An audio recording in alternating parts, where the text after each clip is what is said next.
Everybody's looking for fulfillment. It's not going to be on TikTok. It's not going to be some DM from some hot chick on Instagram. That's mental candy that is only rotting your brain. Real soul food says, my wife needs my attention. My wife is not a sacrifice. Most guys are like, dude, I got to go home. I got to be with my family. Obligation. Fuck that. It's not a sacrifice. It's an investment. And an investment has a ROI. What is the ROI? Return of intimacy. Real business and real business. Whatever your situation is currently is not your forever situation. That's really what real business owners is, man. Like, we don't care where you come from. Where are you going? Our goal and our job is to reduce the mistakes that you have to make or the money that you have to lose. We created a text hotline just to add value to you guys as listeners. It's 435-515-3577. If you guys have questions, anything to do with your taxes, shoot us a text. You want to be an entrepreneur, you want to be successful, don't give up. You learn, adjust, and continue to move forward. Welcome back to the Real Business Owners Podcast. This is Trevor Cowley, as always, Kilo G. What's up? What's up? Guys, today we have a special treat. It's a topic that's very, very needed at this point in time. We heard this man speak yesterday, and when you're watching somebody in their element, it's just special. It's awesome. When you see somebody great at what they do and they ooze passion, everybody in the room can feel it. And you're one of the best of the best of the best that I've seen do it with a sensitive topic that nobody wants to talk about because nobody wants to talk about their shortcomings. And I think a large volume of people have a shortcoming in this department, right? So what you're doing is impactful. What you're doing is absolutely amazing. And we witnessed it firsthand yesterday at our mastermind. And so we appreciate you doing that for us and for our people because you poured into them and you did make an impact yesterday. And dude, we're going to be forever grateful for that. So thank you. Guys, today we have Keith Yackey. And I was thinking about it this morning. I was like, dude, I want to do like a nickname or something for him on the show. And I was like, okay. To get even. Yeah. Because you got a nickname. Yeah. I was like, okay, what's a douche? I'm going to have my wife call me Keith, you know, if I'm ever being a douche. I'm going to get you back, you know. We'll get to that story later, right? But I was like, KY. Yeah. That's his initials. Yeah. Of course he's the marriedgame.com guy. His initials are KY. Yeah. I love it. You are the lubricant in a very sensitive topic, right? Yes, and so I am. let's talk about that topic. Let's talk about what you do and how you impact people because that's exactly what you do. I love it, man. Well, it's an honor to be on your guys' show. It was an honor to be able to speak yesterday to your guys' group. And, you know, my business is Married Game, and my tagline is I teach guys how to get their wives to want to have sex with them again. Mm-hmm. And it's just straightforward. And guys are like, okay, if you're a business owner and you've built something, it's taken a lot of energy. It takes it takes so much investment into yourself, into time, into effort. Or it's lopsided. It can get lopsided very, very quickly without you even fully understanding how quickly it's taking over your entire life. That's exactly right. Yeah. And yet you have this wife and these kids that are like, I know you're quote unquote building this for us, but we're losing the appeal of who you are in the process. So they're no longer leaning in. The wife is no longer attracted to them. And dude, we've had guys come into our program that literally have competed in the CrossFit Games. So it doesn't have to do with biceps and abs. Yeah. It has to do with, I just don't like being around you. Yeah.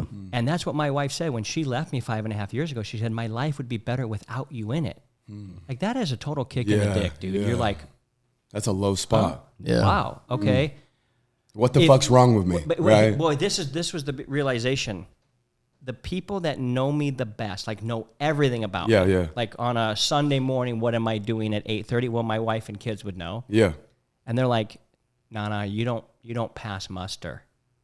It's like all my internet buddies and my real friends think I'm great. Yeah. But the people who know me the best are like, "You don't cut it. You're not cutting it because you're not living up to what you said you would do." And that's what she said. She goes, you run your business, you come home and talk about your business, and then you fall asleep on the couch. Yeah. And it's like, okay, this is not a great report card. Yeah. And because of that, she's like, I'm leaving and I'm out of here. So that was the genesis of what happened. And I realized, shit, I'm about ready to experience my second divorce. I'm the only constant in these two equations. It's me. Yeah. I've messed this up. You're the common denominator. I'm the common denominator. And it's like, all right, that's when the light bulb went on for me. It's like, all right, we were moving into our dream house. And I'm not talking like Our dream house, 3-bedroom, 2 bath, 1,500 square feet, 7,000 square foot. Looks Yeah. like Caesar's Palace. Yeah. I've had some crazy parties there with 50 of us all in the pool having a good old time. Like it's this house, and we've had nice cars. We have the things, and she's like, I didn't want any of that. Yeah. I wanted you. And apparently you don't find value in me. And so therefore her resentment built up, her attraction waned, and she's like, I have options, dude. Do you think that happens because the attention, they feel as though that you've drifted from them first because the attention's more so on the business, so then they disconnect as well because trying to stay connected to something that's disconnected from you is also hurtful. So let's just put up a shield, so to speak, and disconnect, and then years and years happen and the erosion happens, and then it's just like, you know what, the disconnect is so far at this point that it's just like, I'd be better off without you. Yeah. That's it. Now I don't have to pick up your underwear and your dirty socks like you were saying. Guess what? I might not throw my underwear on the floor anymore. Yeah. You know what I mean? Yeah. I might just put it in. I usually, like, if I'm going to bed and I'm like changing real quick, it's right, and then in the morning when I wake up, I'm like, oh shit, fucking the hamper. Yeah. But every dude, I don't do that every single time. Yeah. But it's just little things like that I just think are micro that absolute, like, to most people, like, that's nothing. Yeah. But that is something when it compounds over 5 years or 10 years, and it's like, fuck, I'm cleaning after this motherfucker all the time. Yeah. Well, it's the priority. So how long would you stick around a relationship if you felt like you're the one always trying to initiate, always trying to fight for your attention? I'd eventually be like, you don't clearly want to give me attention. Yeah. So I must not be a priority. I'm going to go where I'm going to be treated as a priority. And any high-value human being, woman or man, is not going to stick around in an environment where they're not valued. It's true. So what happens is I go, I'm building this empire. Yeah. And my business was doing well. We're talking well. Yeah. And she's like, I don't care. Who cares? I know you're building this for us, but so when you said, I always tell people, like, a lot of guys go, my wife quit on me. And I go, no, she didn't. You quit on yourself. And she just mirrored you and said, finally, you quit on yourself? Cool, I'm not going to be here. So my wife no longer felt like a priority. Yeah. And she's like, why would I be in a relationship? Why would I ride shotgun with some dude that doesn't even care I'm there? And that was the genesis of, like, light bulb went on. I'm like, oh, this is 95% my fault. And once I took the ownership, I mean, we all love the extreme ownership books. We love to be accountable, but sounds cool. But when you actually realize, you're like, okay, so I'm complaining about all the dirty laundry on this room, but the lights are off. So I'm like, oh, somebody left this, somebody left this. I'm like, who would leave all this stuff? And the light bulb went on. It's like the actual light went on. And you're like, this is all my shit. This is all my shit. I got to deal with me. And that's when that's when the light bulb went on and I realized this is on me. And if guys are really honest, the thing is here's why guys have a hard time being honest. And I don't want to think, I want to say they're delusional because we are. Yeah, right. Yeah, I think we're actually deceived in a little ways. And let me tell you why. So here's what happens. We protect. Hey, something goes bump in the night, who's getting up? It's us. Yeah.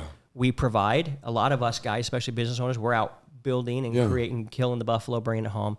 And then we produce. Like, we produce whatever's around us, I produce that. Yes. And so we get entitled thinking, well, then where's my sex? I've done the guy thing. Why don't you do the girl thing? And in reality, what happens is we get entitled. Anybody who's entitled says, hey, government, where's my check? Hey, where's my thing? Entitlement leads to apathy. Yeah. If I feel entitled that you have to give me something, I don't have to work for it. Why would I work for it? Yeah. And so that's what happens with guys. So when the apathy starts to kick in, the woman goes, well, wait a second. I'm a prize. And you're not acting like I'm a prize. I'll go be a prize where I want, because they have human desires too, which is they want to be wanted. And so in this journey of teaching hundreds of guys that have come through our program, I know one thing. Men want to be wanted. Yes. But we're not showing the people that we want to be wanted by that they're wanted. So as humans, we're reciprocal. So what does a workaholic do to be wanted more? Work more because they think that that's a good thing, so they can just to, you know what I mean? If $500,000 a year is not enough, maybe I'll get the respect at $1 million or $2 million or whatever it is. Like, let's go deeper into work because that's their identity, right? Like, I killed a buffalo. What about 2 buffaloes? Or their value. Would that be good enough? Right. Or 3 buffaloes? I know I've done that before too, where it's like you try to produce more because you think that's all the value bring to the relationship, you know, like I'm the breadwinner, I'm the producer, like I better bring more of it, right? And so you think that's your value instead of all the other areas you can bring value. And so you just kind of double down on that, but then you just disconnect more, right? Like I've seen that happen because I've done that before in relationships, you know? Well, listen, dude, we are in a technological age where we make a lot of our money off of our phones. Yeah. And we feel a lot of validation by likes, hearts, comments. Sure, Oh my God. absolutely. So we're attached to this thing. A man who says Some artificial dopamine shit, not getting that real shit all in of real reality. all of it. And hey, it's like, it's a simple thing. A guy at a dinner table that's texting or, hey, I just got to get this to my team. I got to get this team. What you're telling somebody when you do that is you need to pause your life. I'm living mine, but I'm doing this for us. I'll be right back. How long are you going to sit around this? When I go out with my friends, like my closest friends know this, don't pick up your phone and check anything in front of me. I know if I'm talking, I'll go, I'll wait. They all know it. I'll wait. That is, you can't do two things at once, and I'm not important enough to listen to me. That whatever that is important to you, I'll wait. Yeah. If I wait enough times, I'll just be like, hey, bro, apparently whatever that is really important. Let's not hang out. Yeah. Or don't do that. And I have friends that are like, they put their phone down, upside down over there. I go, I get it. I want to check my phone too. But if I'm here and I'm present, presence means there's nowhere else I'd rather be. Yeah. I'm not going to go back into that digital world. I'm here. And so all a woman wants, Jessie wants the smallest things. I make her a green drink every morning. Yeah. I put the greens in. I put the little pre-workout in. I put her a little collagen in. I shake it up. I put it down. I wipe it because I always make a mess. Do you keep her drugged to stay with you after, you know? So she was leaving, you're like, okay, if I can get her back, I'm going to make her the green drink every day. You know? Welcome to marriedgame.com. Exactly. So, little MDMA. There's an upsell of a green drink. Yeah, exactly. And it does the trick. Yeah. You know? So it's the smallest things. Yeah. And because then what do guys do when they're in trouble? And I go, you're not in trouble because she's your mom and you're in trouble. You're in trouble because you're like, oh shit, this is slipping away. Yeah. Right. Everything I actually tell everybody I hold dear is slipping away. What do I do? And it's like they go into some big grand gesture. Yeah. They don't want big grand gestures. What, they want buy that big diamond ring to say I'm the sorry Kobe, or whatever it is. Let me take you on vacation. The bigger, nicer, newer thing Something. to be like, oh fuck, I got to make up for some shit real quick.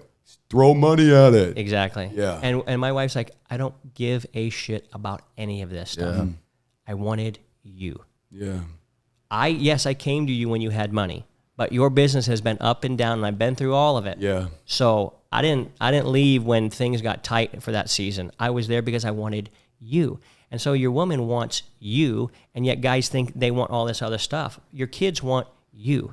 And so that's when I became aware of this. When she left, pain is the greatest motivator ever. And I was going to stop you when you were talking about 5 years ago, because that's a great spot to insert a lesson, because there's somebody in listening to this podcast right now in their car, at the gym or whatever, that's at a low spot it's impossible to see outside the pain. There's no possible way that I can fix the situation that I'm in.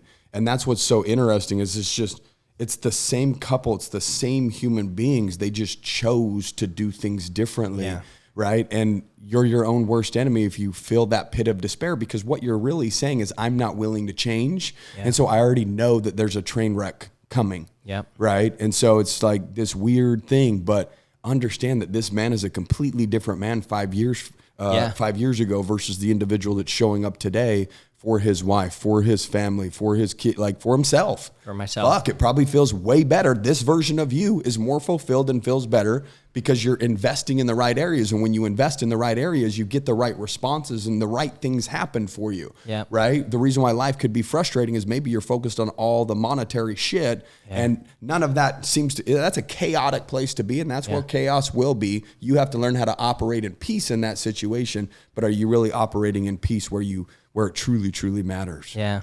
And so I just want people to understand that change is completely possible, because obviously this dude, I don't know what he was like 5 years ago, but what I witnessed in terms of the connection and the relationship that you have with your wife as of yesterday, just being in your guys' presence, it's special. Hearing you speak is special. And just so the clarity that you have on the topic is just unique, because you've been to the pits of the pits of the pits, and you've seen the bottom all the way, you have a range.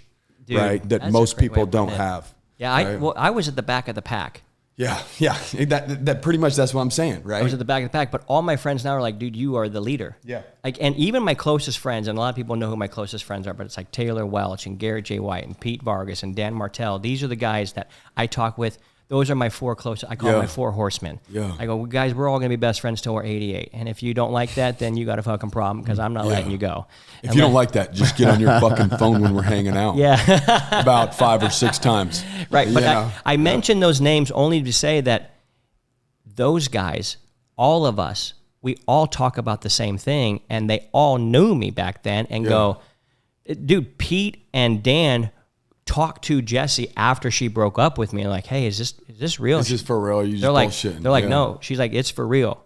I'm not going to be with that guy the way he showed up. So here's an interesting thing that you said, and so now that I'm leading the pack, I have the range. I've never thought about it that range. I've always said I'm in the back of the pack to the leader. And it didn't take that long to become that. I just had to focus on a couple of things. But you said something, there's this chaos and your focus over there. Actually, you know what most guys actually are doing? It's not even the business that's the problem. It's the distraction of stuff that really doesn't matter. Yeah. When a man goes all in on his life and says, all right, my business is my game. I'm going to become Kobe in this. Yeah. My marriage is my game. I'm going to become Jordan in this. My kids are my game. I'm going to become Julius Erving in this. I'm trying to think of all the basketball players. My fitness and showing up as a healthy man, that's my game. LeBron. He's a great player. Yeah, he's a great player. Woke as shit. Fuck him. But, but, you know, I mean, I'm like, whatever. I'm running out of names too. So I was like, I'll throw one in. I don't dude, fucking Allen know. Iverson, Thug Life. Yeah, there you go. That's more like it. I like that guy. Yeah, But here, okay, so if it fits in those categories, you got my attention. Yeah. If it has to do with football, don't care. Yeah. Dude. I don't care about the stats of another man. Right. I don't care about the stats of another man. I care about my stats in my in the life. areas that are important that actually move the needle. They're the only thing make that bring you feel- fulfillment. Fulfillment. Everybody's looking for fulfillment. It's not going to be on TikTok. It's not going to be some DM from some hot chick on Instagram.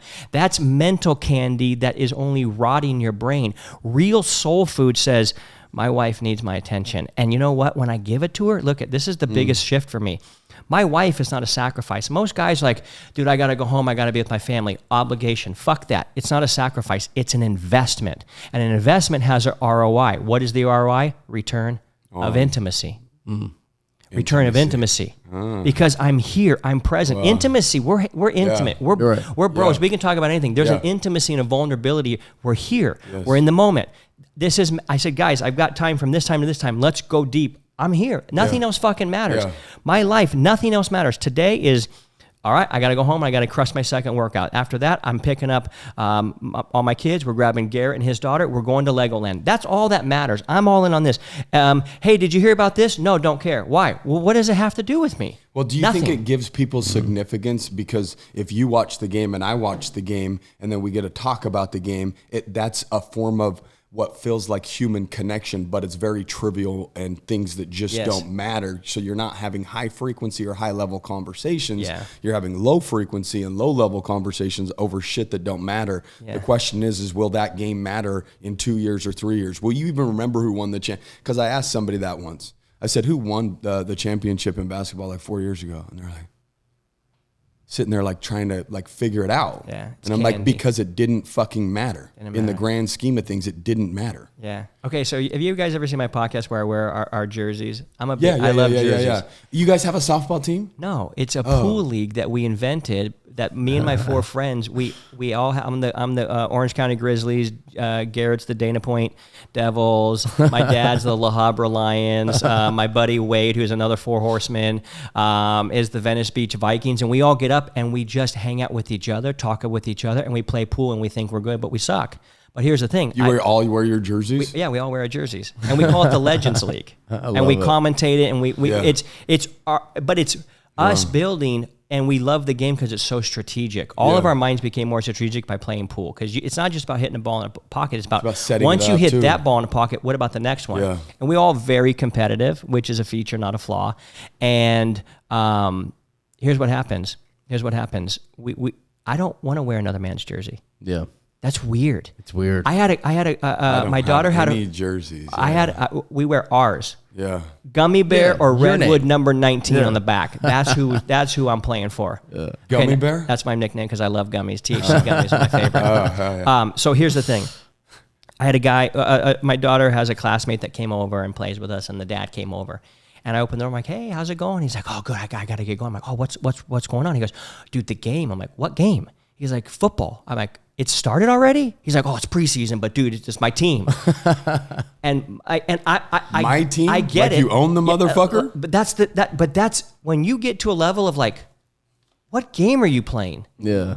What fucking game are you playing? I don't give a When shit. you're 10 out of 10 on stats and 0 out of 10 on the stats of your lady. Yeah. You know what I mean? Like But that's so guys are focused on shit that doesn't matter because we have a culture that loves mental candy, not real soul food. Not real. Hey, no. I would rather than sit and watch a game for 4 hours. Now, listen, I do watch UFC every once in a while. I give myself one UFC a month. That's the one because thing it's I okay to watch, be you know, here entertained. and there. Yeah. But I like what those guys. I like these men are like. Really what I'm watching is them versus themselves exactly. in that cage. Yeah.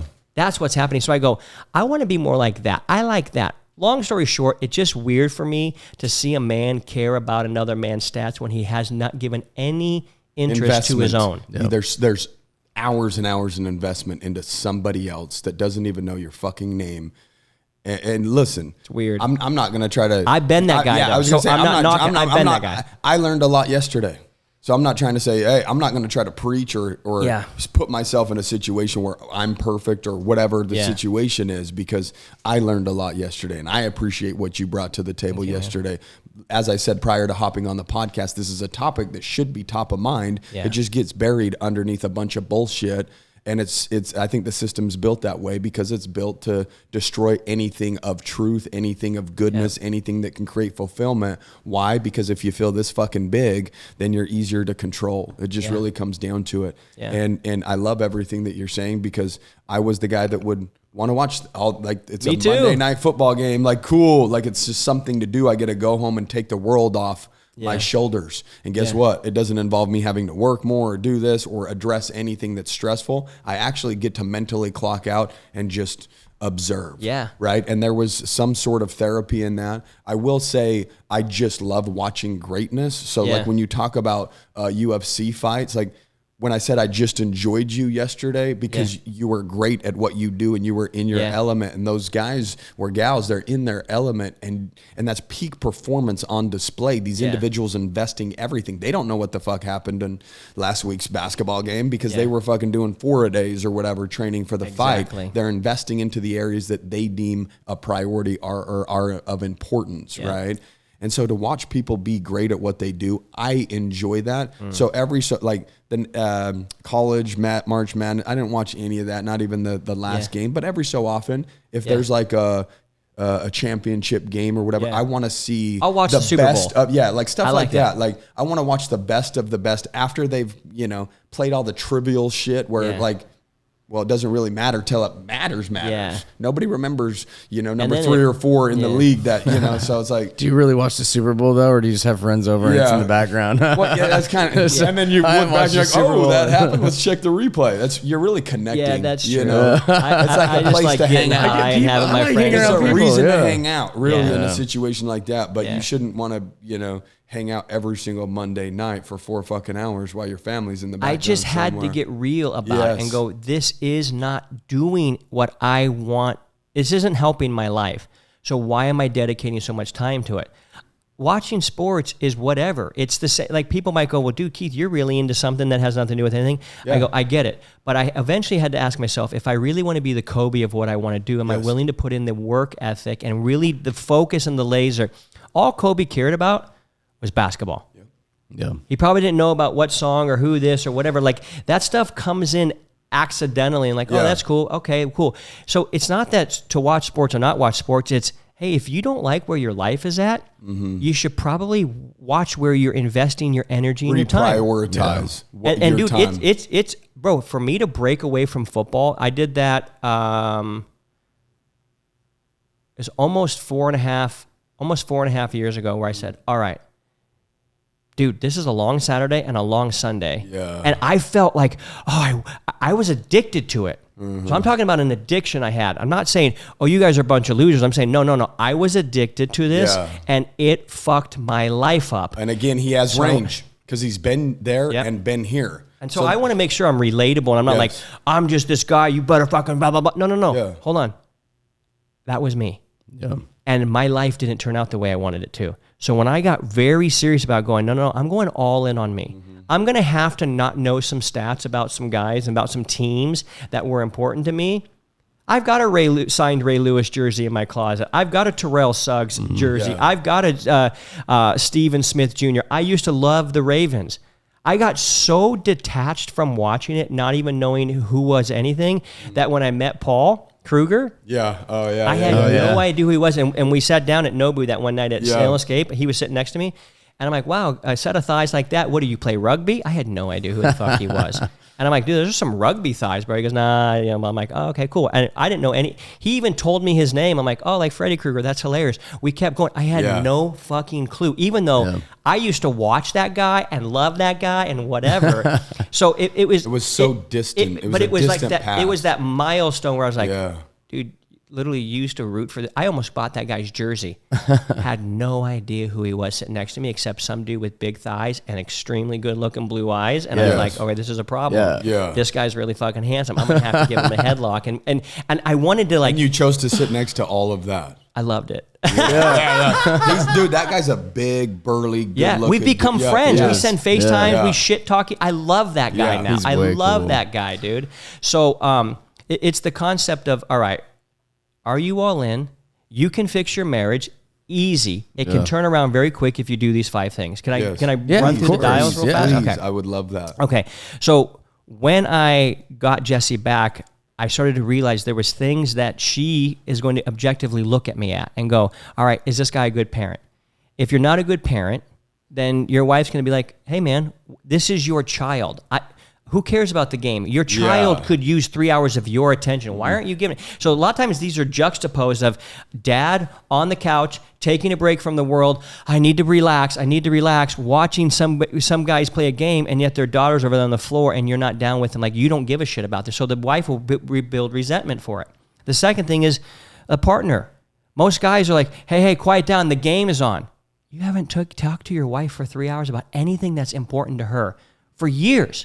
Yeah. And she's supposed to want to jump your bones. They might pause it and say, babe, come look at this play, and rewind it real quick. And that's like oh, cool. Yeah. Gone. It'd be like if it's a you're food. connecting over something that they don't enjoy. If she's watching the Food Network and like, dude, they go, oh my God, this lasagna recipe. You're like, oh, that's really cool.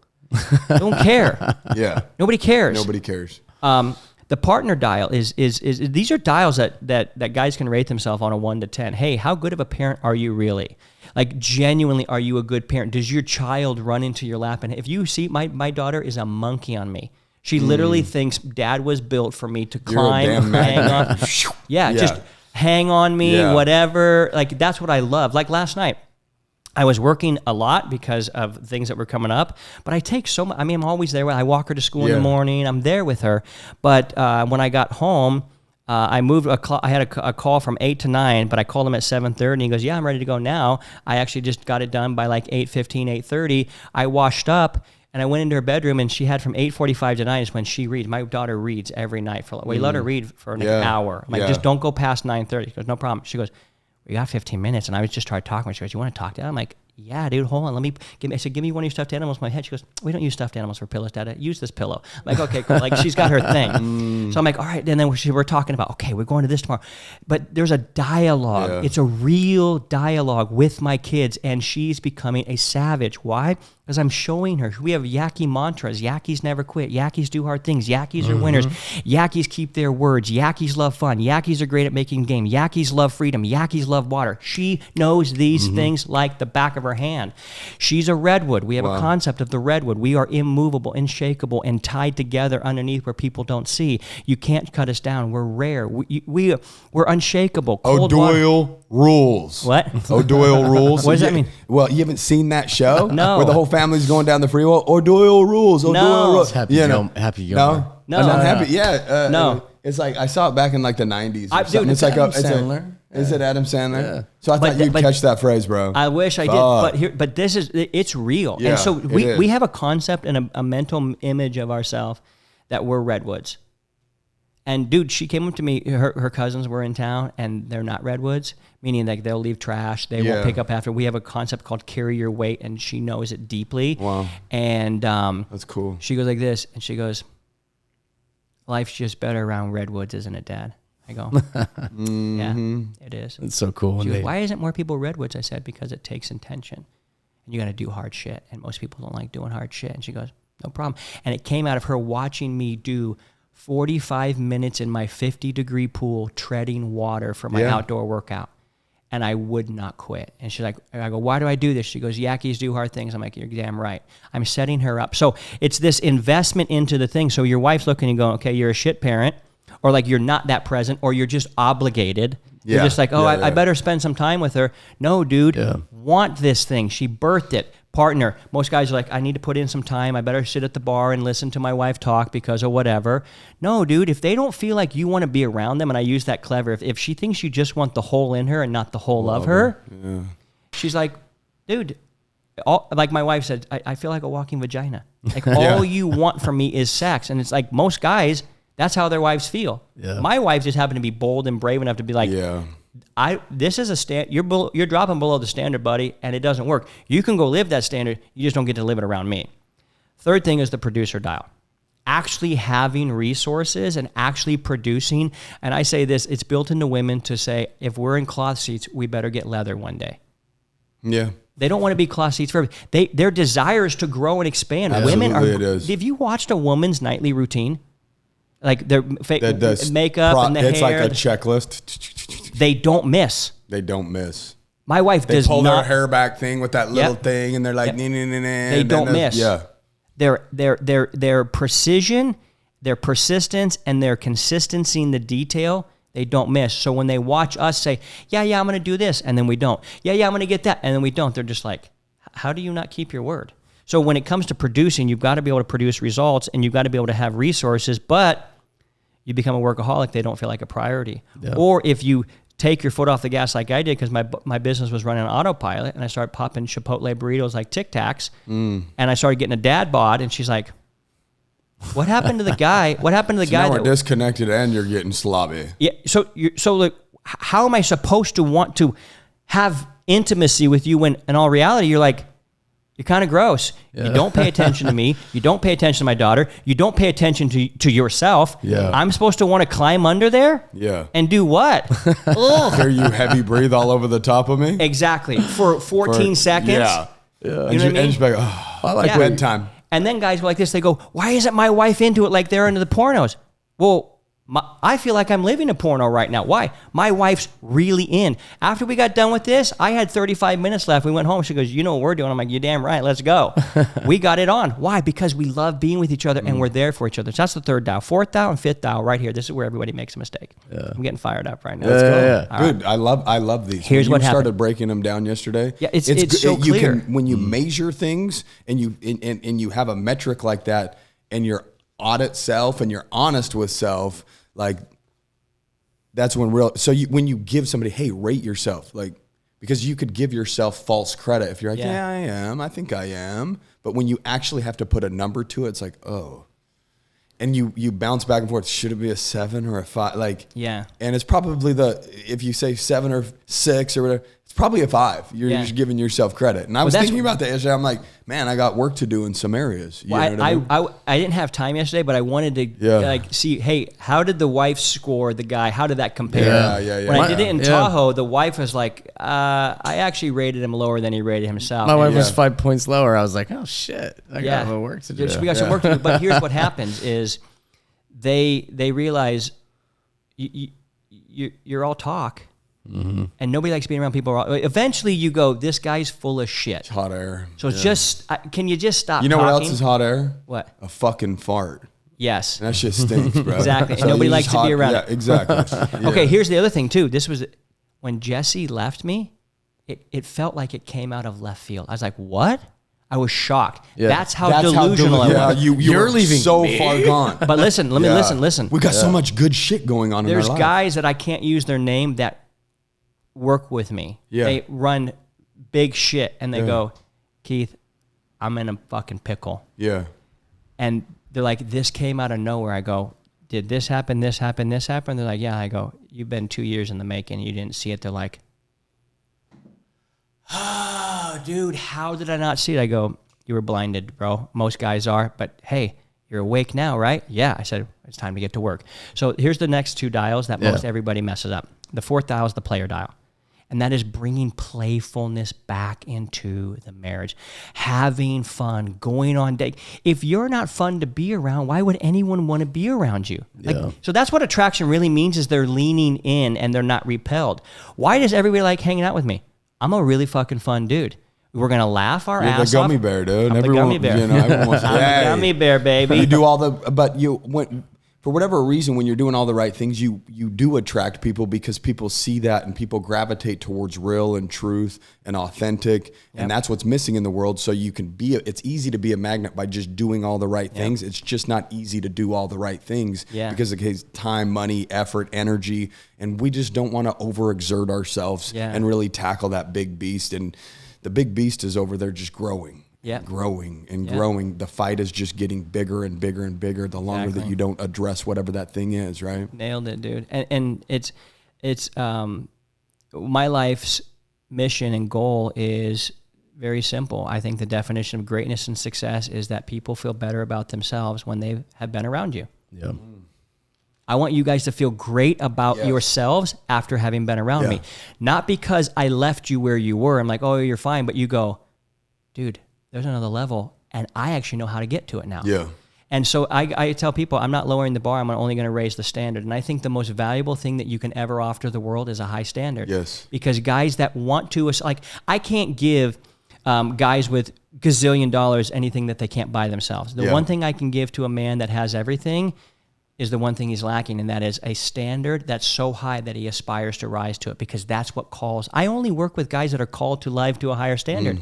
Guy working in a sandwich shop that's happy, that doesn't give a shit about anything, he's not my guy. Yeah. He's not my guy. But the guy that goes, dude, I want epic sex. I want intimate. I want to be wanted. I want to be desired. I want my wife to love me. I want my clients to flock to me because it's I don't bring value. I tell everybody this, I don't bring value. I am value. Yeah. So the closer you are to me, like a warm fire, the better you're going to feel. Yeah. That's it. That's my mentality. That's my frame. So no wonder my wife loves having sex with me and initiates. And so guys are like, if they're like, hey, how do I know I'm in the pit? I just cleverly say, does she initiate? Not that often. Does she enthusiastically participate? Like, is she actually into this, or is she just being like, hey, bro, you got 3 minutes, hurry up? Yeah. And then does she seem like she's more into the bed sheets than she is the spreadsheets? And that is, I enjoy being with you as opposed to, hey, you're just a paycheck. And a lot of guys feel like just a paycheck, especially entrepreneurs. Like we kill the buffalo, we bring it home, and we're supposed to want to kill the buffalo. That's how we're wired as well. Mm-hmm. But a lot of guys aren't very fun, or they don't bring an environment that's like, oh, I want to be around that guy. Yeah. So most husbands, their wives don't really want to be around them. Yeah. And so it's a lot of obligation. Like, I know I'm supposed to like my husband, so I'm going to be blah, blah, blah. And women wait around a long time for their men to get activated. And I just feel like that's my job, is to activate men to wake up and be like, you know, you're actually fucking everything up, regardless if you make a bunch of money. Because here's what's really actually happening. So the playfulness, and I always use this analogy. I used it yesterday. I'm going to use it today. And it's real simple. What's your date life like? And I ask every guy when they come into Married Game, I go, hey, tell me, when's the last time you went on a date? And they go, oh, I don't know, like 6 weeks ago. I go, 6 weeks ago or like 12 weeks ago? They're like, 10. I go, all right, true. Where'd you go?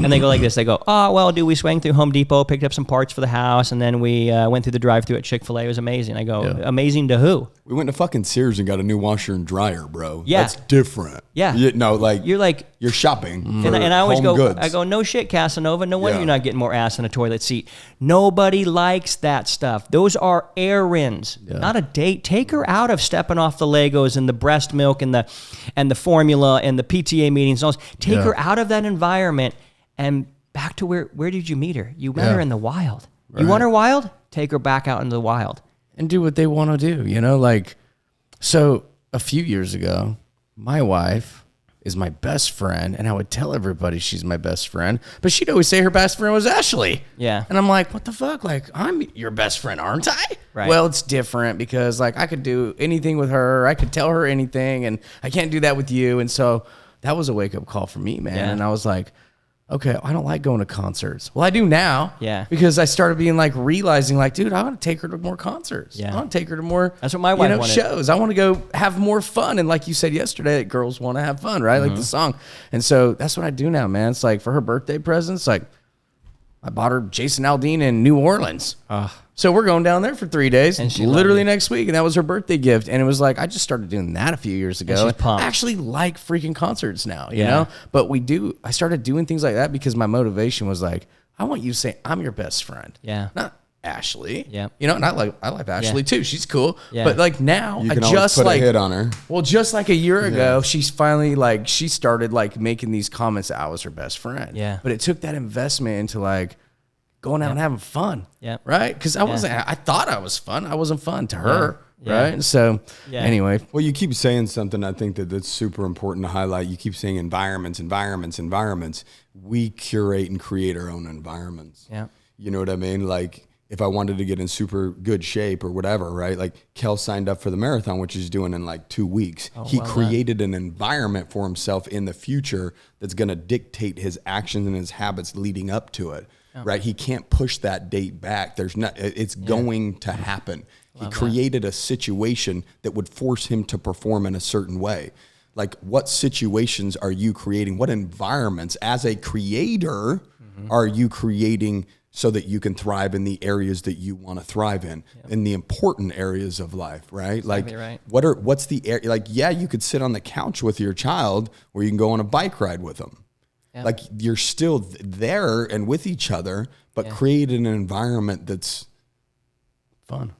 where something can flourish. Exactly. You know what I mean? You have to and become have that guy. memories. Yep. People don't remember. I do. I remember my dad sitting around. Yeah, eating but chips and salsa. Yeah, exactly. But here's You the know. thing. You, first of all, I love that you called us creators because I have for the longest time, like I was created to. If I was created in the image of my creator, he's a creator. Yes. I'm a creator. Yes. I was literally created to create. Yeah. I have those thoughts sometimes when I'm out on a walk. I'm like, if you're created from God, then that means you are a form of you can create whatever. It just is what it is. You're told and like to.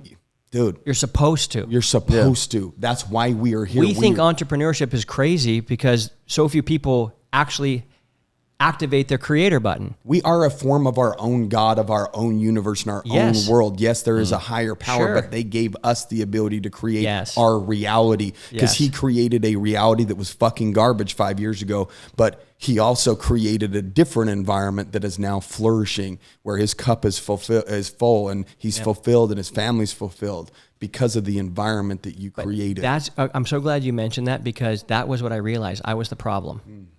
But if the hope of that is if I'm the problem, I'm also the solution. Yeah.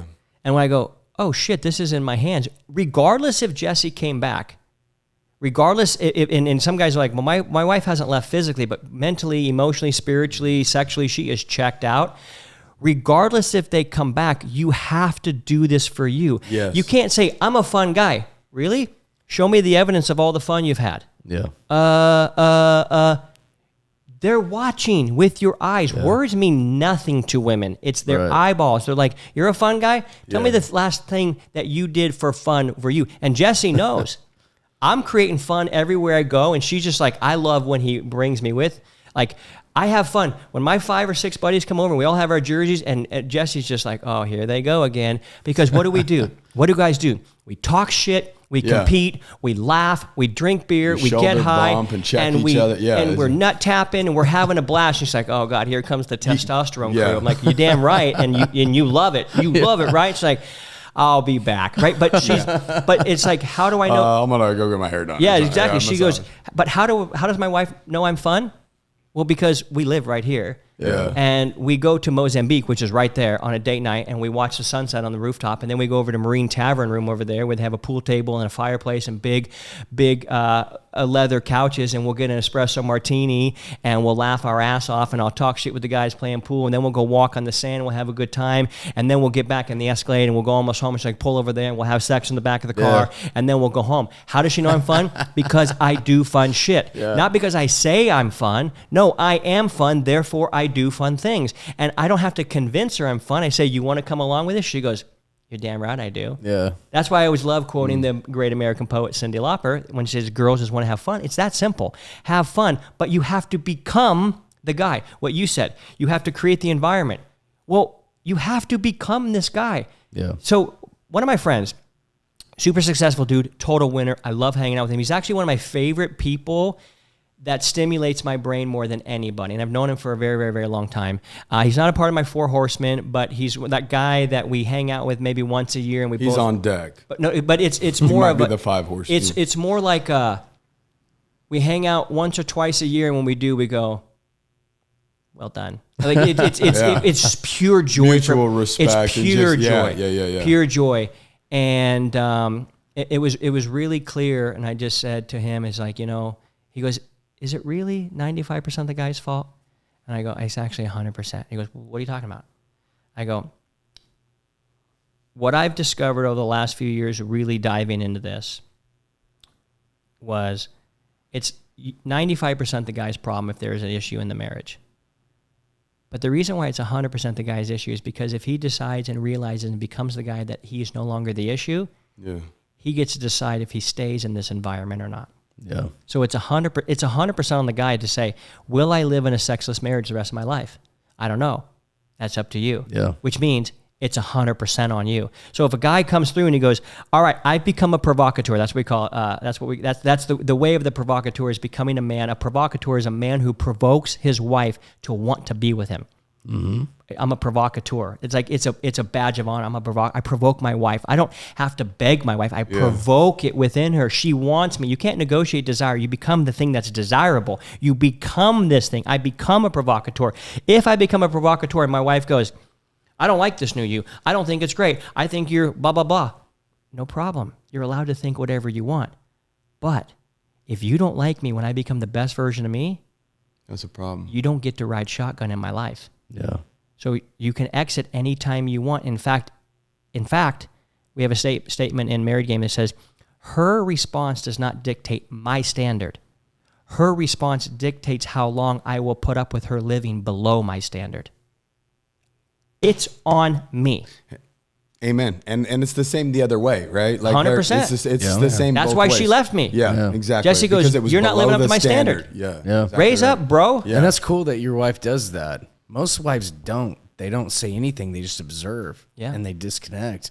And a good telltale sign, if you are fun, before we get to your 5th lever, is like, does she get a sitter or say no? I don't want to, because women won't leave the kids. Like they won't get a sitter unless they want to go have fun with you. So if you're like, hey, you want to go jump in I bought a Defender, like one of those, Land Rovers, and we go in the hills and we do little camping nights, just me and her. Cool. And we're like, hey, do you want to go out in the Defender? Let me get a sitter. Yeah. And that's how it is now. But back in the day, be like, I can't get a sitter. I don't want to leave the kids. They got this, they got that. Like, I got to get them to this. No, the sitter can do all that. Yeah. That's just an excuse because they actually want to hang out with you because you're not that fun. Exactly. But now it's like, hey, you want to go up in the hills and like make a fire and, like cook some shit over the fire, make some dessert, hang out, sleep in the back of the Defender. She's like, let me get a sitter. Exactly. And so nowadays it's like, let me get a sitter. But back in the day, it was like, nah, I don't want to leave the kids. Here's the filter for that. You ready? Because we teach this exact concept. I go, if you invite your wife on a date and she says no,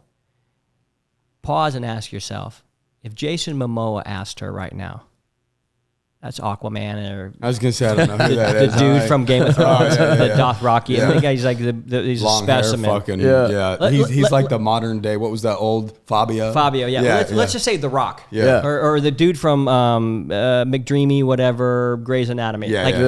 Any of those, if any of those guys said, "Hey, I'm going. You want to go in the Defender?" She'd be like, "Hold on, I gotta find a sitter." Yeah. Why? Because of who he is. Yeah. You don't have to become them. You have to become the most attractive version of you for you. Mm-hmm. And I'm not doing, like I tell people, I don't do anything to get laid.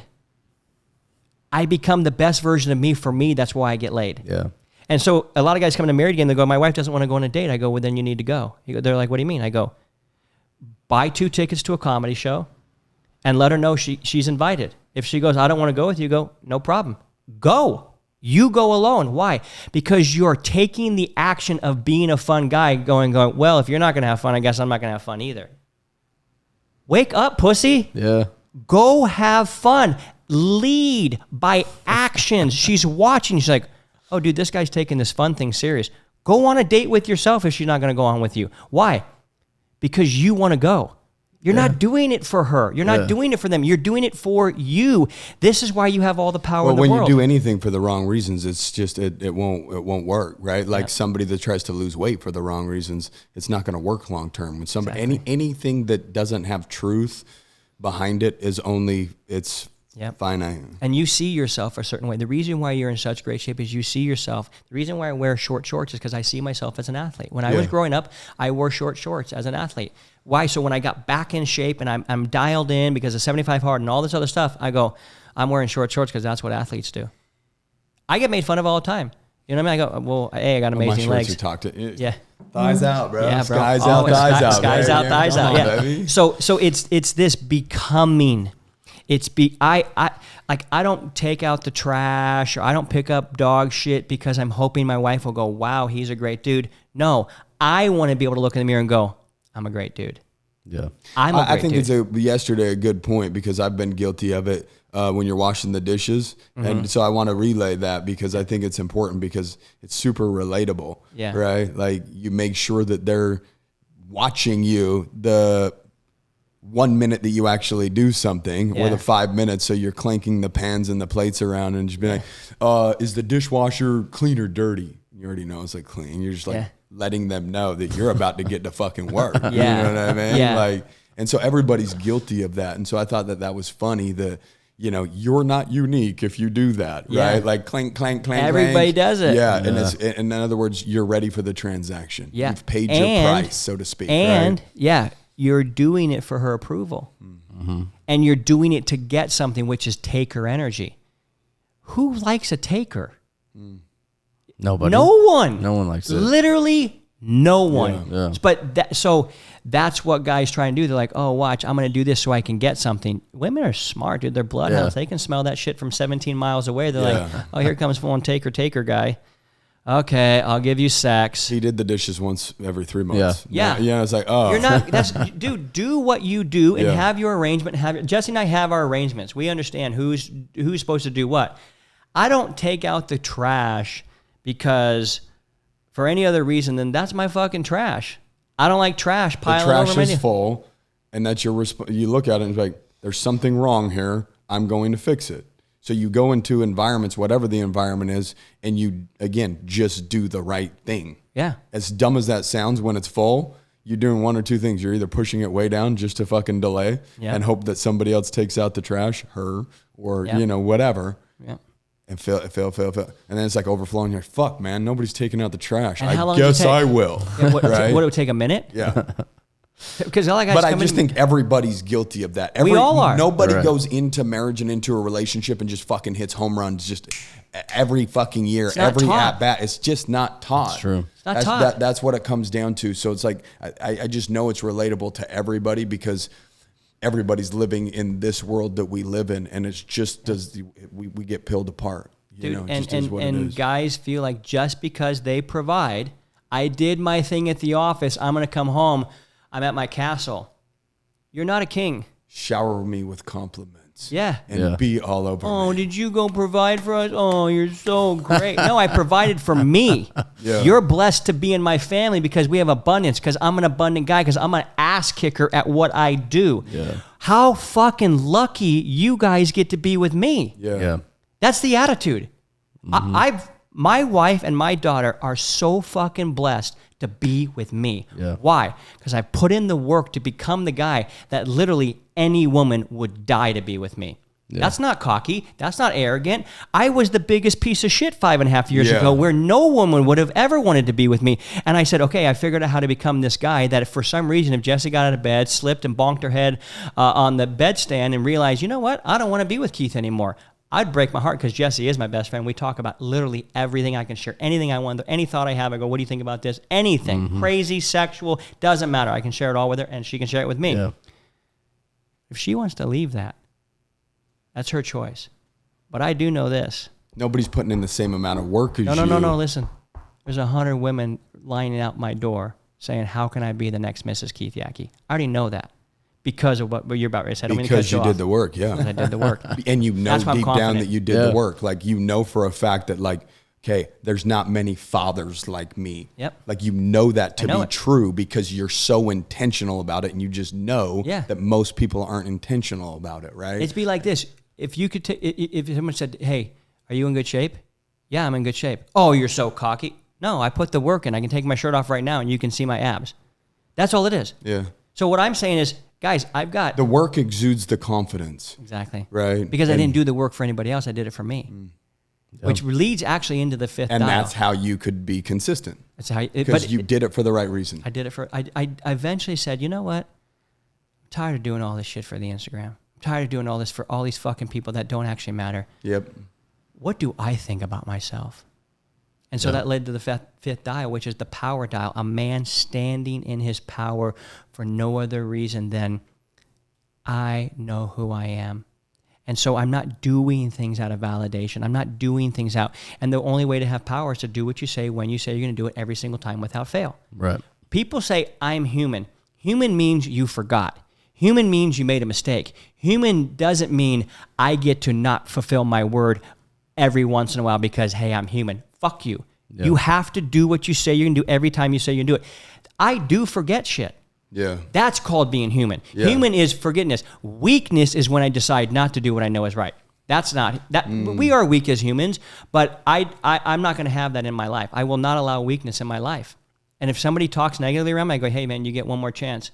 That bullshit is not around here. And I've had friends that I grew up with, family members. They're like, man, I know that you really don't like hearing negativity. I go, no, you've misunderstood me.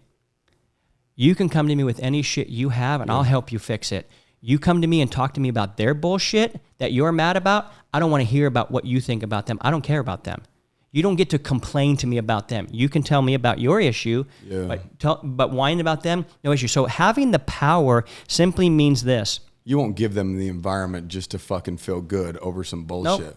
Nope. You won't give them that opening. I ask one question. What did you do to fix it? Well. Then you're not with me.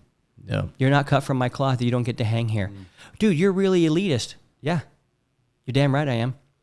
Because the environments that you put yourself in are important and you're intentional about it. I don't want your pussy repellent. Rub it off on me. Yeah. Weakness is pussy repellent. You're not allowed to have it around me. I love and that. we say my friends, and you ask my buddies, we'll say this, if they start saying something, I go, they're like, starting shit. to fucking stink. I go, hey, whoa, dude, how much of that Get that shit out of here. I go, how much of that did you spray on? They're like, what are you talking about? I go, all that pussy repellent. They're like, oh, dude, sorry, man. Sorry, bro. I go, and if I do but you're making light and fun of it to where it's not like, and then it's easier to, you're not checking me like you're over me. Yeah. It's just like, it's a fun thing, but it's a friendly reminder. I do it with all my best friends. You know what I mean? Flying home on the flight with Garrett, he's sharing me a situation. I go, what about this? He goes, yep, you're right. Or if I say something, I go, and he goes, what about this? I go, my ego says no, my heart says yes, but you're right. And the timeline between some bullshit and you admitting that you're the bullshit starts going like this. Collapses instantly. And so when you have a disagreement or an argument, when you reconcile, it's like, what would be, I'm giving you the cold shoulder. Let's see who's going to fucking break this thing. And that's early marriage shit. Yeah. When you're young and dumb and the egos are involved, you have an argument, you're fucking right. So they're going to get the cold shoulder. They believe that they're right. So they give you the cold shoulder. Let's see who cracks first. Yep. It's just a game of ego at that point, right? Yeah. And if you can, as you mature in a relationship, the idea is to collapse the time. Like, it shouldn't take 2 fucking days where you're finally like, fuck, I'm sorry. I'm the one that broke, so to speak, right? Almost like it's a weak thing to admit fault. It's not. Right? It's not. Because it's a manly thing. it took you days to do it because that's how difficult it is. Yeah. So if you have the ability to become self-aware and say, man, I'm really, me and my lady were arguing in a car. Well, it probably wasn't more than 2 or 3 months ago about some bullshit or whatever. And she finally pigeonholed me with her point, and she was right. She's like, you're just upset because I'm right. And I said, you know what? I am upset because you're right. Just because you're right doesn't mean it doesn't hurt any less. Yeah, that's exactly right. You know what I mean? So it's okay to have emotions that you don't agree with and have those emotions still be true and real and acknowledge the truth in those emotions. So it's okay for a homie to call you out because you're just far more open-minded because you really true want to grow. And that's just where you're at. You want to do the right thing. And so again, the right thing is to reconcile or apologize or take ownership in your part of the situation, because it does take two to tango on the good and the bad side. Yeah, but that's why my best friends are my best friends. Our kimonos are open. We're like, oh, what happened there? Like, I acted the fool. Yeah. Shit. I had a buddy call me and he goes, hey, did you do this? I go, I did. He goes, most men would have lied about that. You didn't. I said, yeah, because I'm actually embarrassed that I did that. That was a weakness in me, and that's unacceptable. I hope you can apologize. I hope you can accept my apology. He goes, 100% I accept your apology.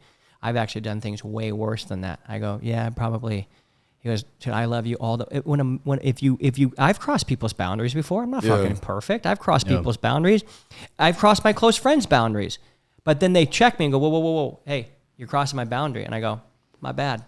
Yeah. And you know what happens? When a guy lies about shit, you can't trust him. When he's honest about it, when he makes a mistake, you trust him. You go, you're a truth teller. Wow. How embarrassing was that for you? Radically embarrassing. Oh my God, I can trust you. You will say the truth no matter if it's embarrassing. Yeah.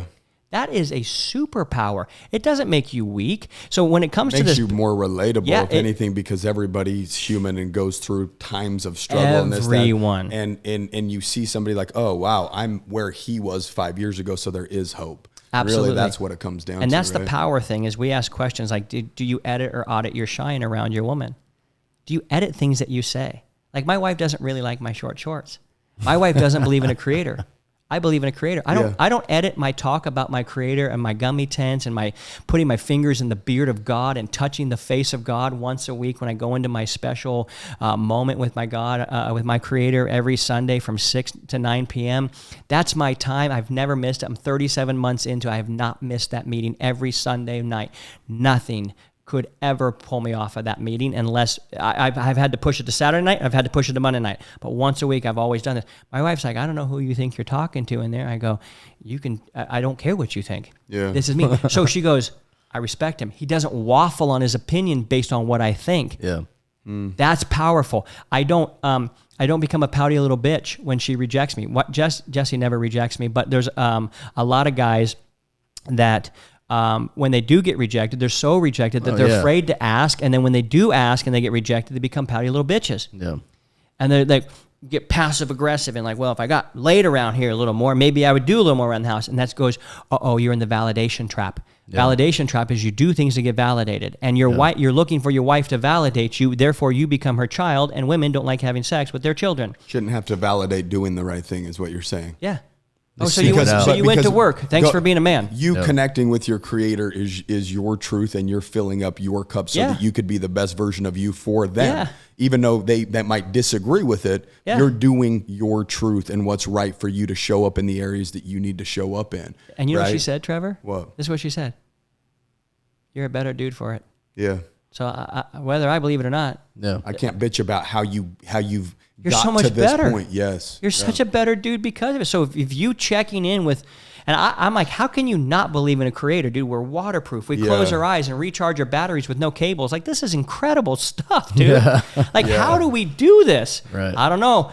Whoever intelligently designed us made us this way. We're incredible. Yeah. And we've been made to believe we're not. So I just tell men, dude, don't edit or audit your shine. Don't do the personal development hoping to get a kudos or get butthurt if she doesn't notice. I don't care if my wife notices anything about what I do. Yeah. Why? I'm not doing it for her. Yeah. You don't need validation. I'm doing it for when me. You did it for you. Yeah. This is true power. So if you have all these dials cranked up to 10, which I do every single day, and I track my points every single day, it's called being a provocateur. So I get one provocateur point every day if I hit all those dials. I do something for me. I spend at least 30 minutes alone with my daughter, her and I one-on-one time. Why? I want to know, I want her to be, I think I'm the greatest voice that could ever whisper life into her ears. Of course I want to be around her. You want that mind right at your hip just so that you're her voice. And it's a metric. If I don't spend 30 minutes with her, I haven't done my duty as a dad.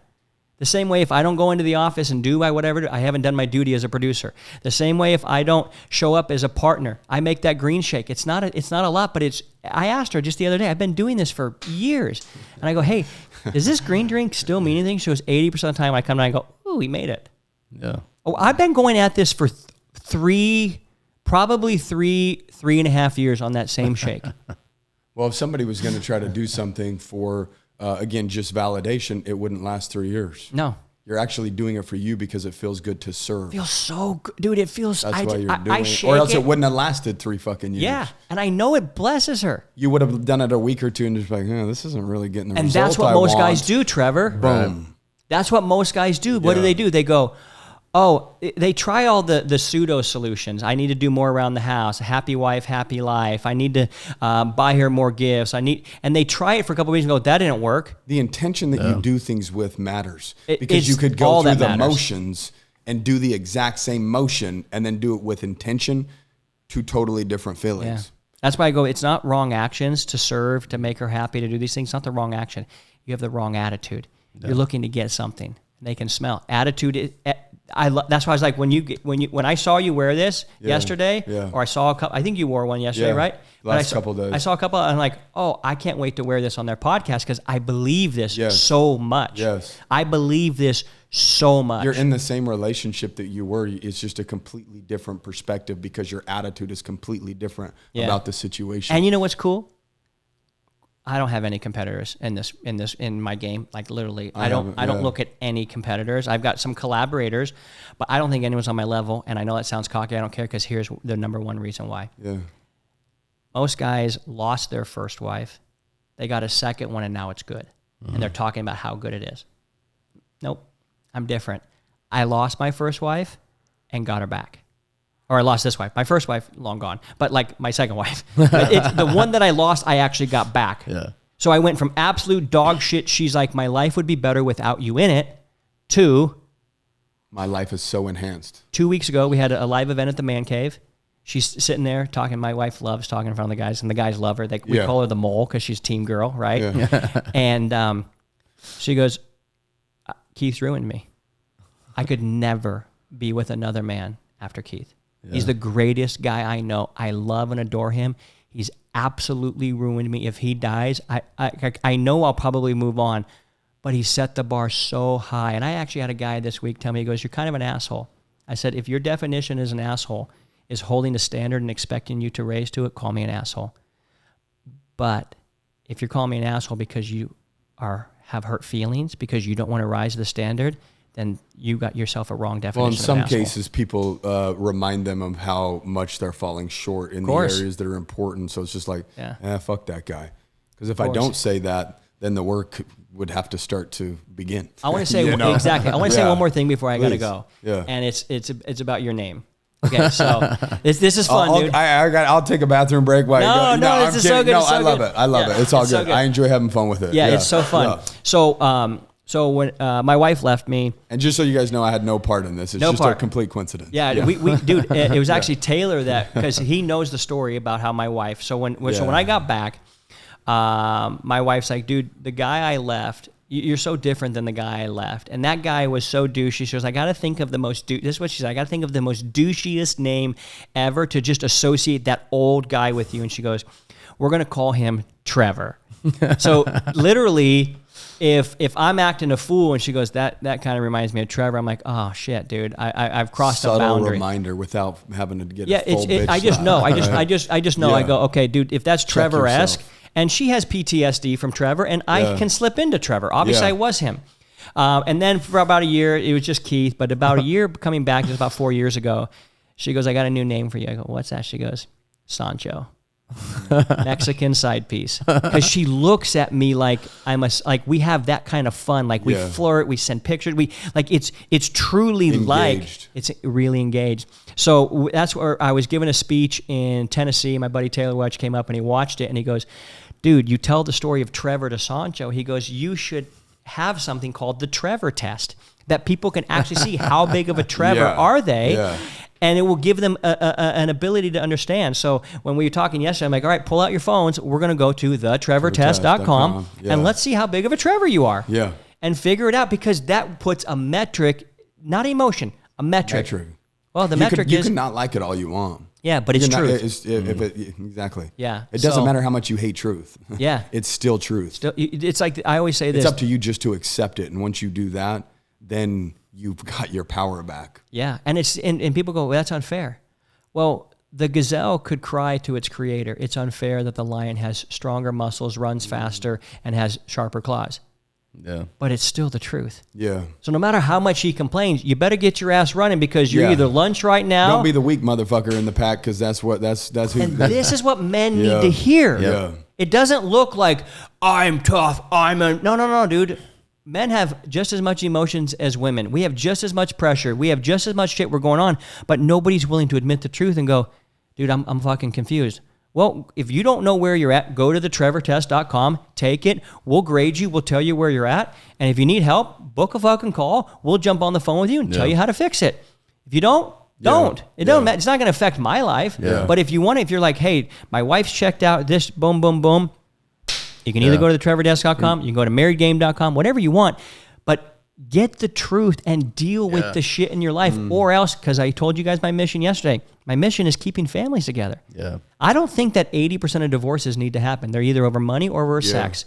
And there's no reason a man should not have money and should not have, there's no reason, none, that a man should not have money and not have sex. Yeah. None. I think 20% of divorces... Unless their priorities are fucked up. But that's not a that's not a good excuse. enough reason just to not do it. There's no, if you're living in America and you don't have money and you're not getting laid by your wife, that's 100% on you. Yeah. Nope, you can't. But you don't understand. No, I fucking do understand. There's plenty of opportunity to create the environments in which you can thrive. Pretty much is what you're saying. If you hold the truth, yes, and we'll show you the way. But you have to do the process. It's the process that creates us. It's the work that you do is the work that works on you. Yeah, you can cry and complain all you want, but nobody cares. Yeah. And if you want to cry and complain to me, I'm like, okay, I'll show you the path. 2-a-days at first fucking suck. But nobody fucking cares. You had a goal. 75 hard bent the metal in my brain in the most beautiful way. Yeah. I'm on day 14 of the last 30 to finish the Live Hard year. Yeah, sweet. It's actually why I've got to get going, because I got to go get one more workout in before I go to Legoland. I'll say this, though, before you leave. Yeah. That was cool yesterday when some of the wives in the room, I'm glad some of the wives were in there. I'm glad my wife was in there, because it was cool to see them do the test. Yeah. To grade you, basically. So do the trevortest.com, have your wife do the trevortest.com, and really see where you compare. Like, I was kind of glad we were only 5 points off, I was like, okay, I was scoring pretty high on some things, right? Yeah. And I look over and she's got me pretty high up there too, but I was still 5 points lower in her mind. So that gives me some motivation. If you think about this, did I cut you off? No. Okay, think about this. Baseball cards, football cards, hockey cards, what do they have? Stats. Yeah. What are your stats in the areas that are important? Yeah. You don't get to play in the big league if you don't track your stats. Exactly. What are your stats, bro? Yeah. This isn't a feel thing. It's a stat thing. And you know what? Like, these dudes, right? Because I'm guilty of this. I'm in my second marriage, right? Yeah. I had a first marriage. Didn't work out.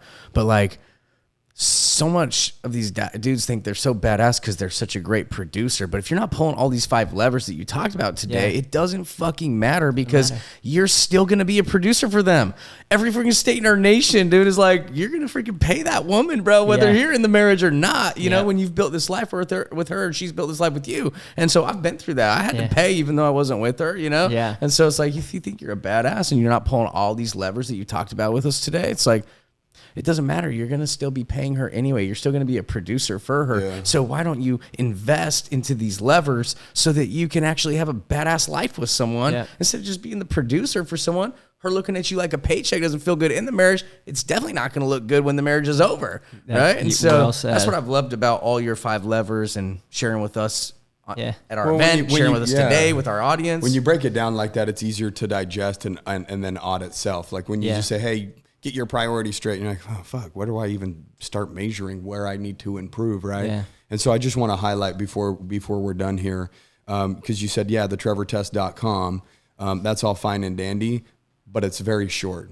Yeah. Like, so I don't want people to think that they're going to the trevortest.com and it's going to be a fucking 30-minute or an hour evaluation. 2 It's minutes. Like, it's literally as long as your sex life, right? As we talked about yesterday, you're used to this 2-minute thing, so get through that and really audit self and be honest with self so that you can actually start improving, because that's where improvement really happens, is going to the dark place and really looking at you for who you are in all the weak areas, and then making those things a priority and building back up. Right. Bro, you've been an absolute treat today. You were an absolute treat yesterday. You've been an absolute treat every fucking time we've met you or been around you. And when you talked about just, people gravitating towards you, I feel that. I feel that, when I'm around you, it does feel good. Besides the douchey Trevor thing, but even then I still fucking love it for some reason. I'm like, dude, it's funny, to me. I'm just like, okay, cool. But in some cases we have to do that to disassociate from that old individual. Yep. When I get blisters on my feet, I associate it with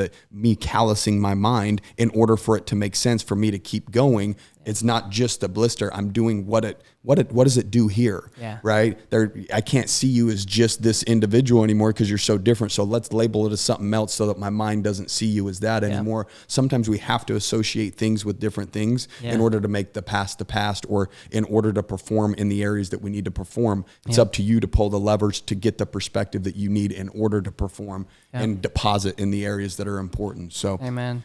Yeah, Amen. it was awesome. I hope it was they awesome. love this. I think they're going to, because it's beautiful. Yeah. How do they connect with you? How do they find you? How do they? That's Instagram is where I have a lot of reels that are clips from either my podcast or podcasts I've been. The podcast is the Married Game podcast. Okay. It's either my wife and I bantering and going back and forth, or it's my best friend Garrett and I. Okay. But at Keith Yackey is my Instagram, and that's where I have a lot of reels. And I mean, we're posting a reel or two every single day. Okay.